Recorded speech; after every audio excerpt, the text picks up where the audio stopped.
Aujourd'hui, dans les mots de la zone C, on zoome sur l'écologie industrielle. Laissez-moi, je suis dans ma zone. Laissez-moi, je suis dans ma zone.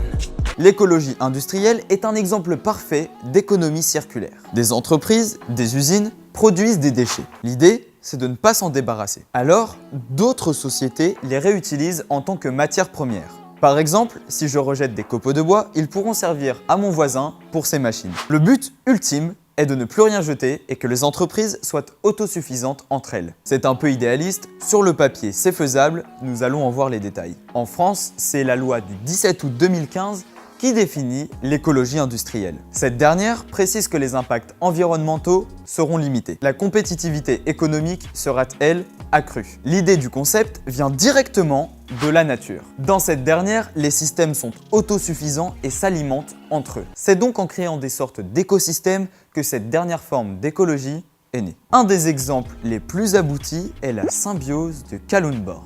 Et depuis 1961, le réseau formé par les entreprises n'a cessé de grandir. Au XXIe siècle, des collectivités de plus en plus responsables favorisent le développement d'un système écologique plus abouti. Elles sont alors de plus en plus attractives. Les entreprises continuent de vendre ce qu'elles rejettent. Mais ce n'est pas facile. L'écologie industrielle demande beaucoup d'études. Il faut cartographier tous les flux entrants et sortants et réaliser des études de faisabilité. Bref, je vous épargne les détails. L'écologie industrielle est une véritable réponse aux défis énergétiques modernes. Mais elle demande tout de même un engagement conséquent. Et vous alors, vous avez une âme d'écolo ?